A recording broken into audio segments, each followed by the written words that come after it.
ஓம் ஸ்ரீ குருப்யோ நமக. எல்லாம் வல்ல சூரிய பகவானுடைய அனுக்கிரகத்தினாலே உத்தராயண புண்ணிய கால மகர சங்கராந்தி 2ஆம் நாள் பூஜை மாட்டுப்பொங்கல். இந்த மாட்டுப்பொங்கல் விசேஷமாக கொண்டாடுறோம்.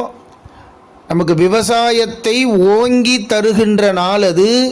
அந்த எருதுகள் நமக்காக உழைத்து தருகின்ற, நம்மளை வாழ வைக்கக்கூடிய தெய்வங்கள் எருதுகள், பசுமாடுகள். அவர்களுக்காக செய்யப்படுகின்ற இந்த பூஜை தான் 2ஆம் நாள் மாட்டுப்பொங்கல் பூஜை.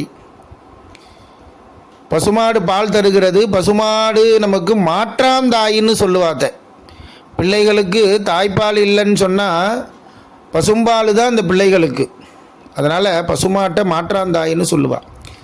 அந்த மாற்றாந்தாய் என்று சொல்லக்கூடிய அந்த பசுக்களுக்கெல்லாம் செய்யப்படுகின்ற விசேஷ பூஜை மாட்டுப்பொங்கல்.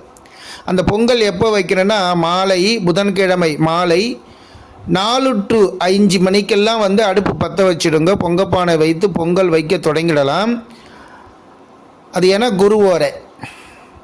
5 to 6 என்பது செவ்வாய் ஓரை. அதுக்குள்ளே பொங்கலை வைத்து இறக்கி அந்த 6 மணிக்குள்ளே அந்த படையல் போட்டு முடிச்சிடணும். முடிச்சிட்டால் விசேஷ பலன், அந்த ஓரையினுடைய பலன், விசேஷ பலன்லாம் கிடைக்கும். 6 மணிக்கு மேலே இந்த பசுமாடுகளை அலங்காரம் செய்து ஆலயம் சென்று அழைத்து வந்து நம்ம இல்லத்திலே திரும்ப கட்டினோம்னால் நமக்கு மகாலட்சுமியினுடைய அனுக்கிரகம், கிருஷ்ண பரமாத்மாவனுடைய அனுக்கிரகம் பரிபூரணமாக கிடைக்கும். அப்புறம் இந்த 3 நாளுமே கரிநாள் இல்லையா? அந்த 3 நாள் கரிநாளில் நம்ம அதில் கவுச்செல்லாம் செஞ்சு நம்ம சாப்பிடக்கூடாது.